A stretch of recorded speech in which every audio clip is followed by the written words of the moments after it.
So as has been mentioned by a few people, we have this great opportunity to not only commemorate the 75th anniversary today, but also to celebrate the transfer of this land. And it certainly wouldn't be possible without the East Bay Regional Park District, our key partner on the inland portion of the base, where we'll be able to tell the story of Port Chicago. And today with us, we have Brian Holt, Senior Planner from the East Bay Regional Parks, who will say a few words.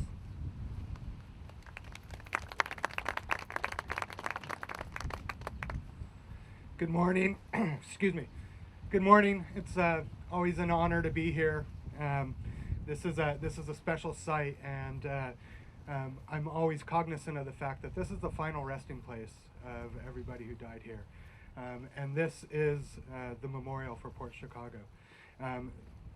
The East Bay Regional Park District, as mentioned, just recently accepted over 2,200 acres of land that's on the inland portion.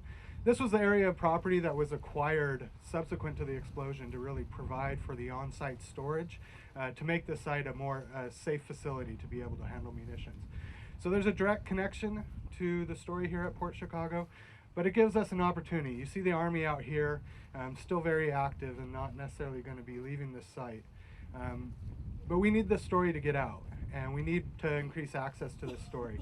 So I'm proud to be able to work with the East Bay Regional Park District and work in partnership with the National Park Service to establish a future world-class visitor center in partnership with the National Park Service to tell the story of Port Chicago, tell the story of the town of Port Chicago, tell the history of the Diablo Valley, and just really all the important stories on that land. We'll also be providing over 20 miles of new trails for recreation, opportunities for picnicking, camping, just really spectacular opportunity to provide a new park facility to central Contra Costa County and the city of Concord. So we're working towards that, but we're going to need the assistance of everybody here and really the whole community. It's going to be a huge effort to move this forward. I invite you all to join us.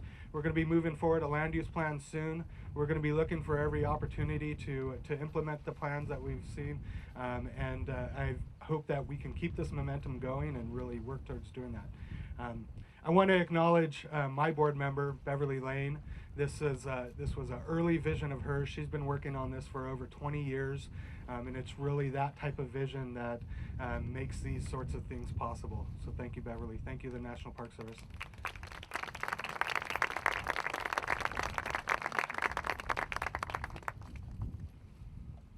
Thanks, Brian.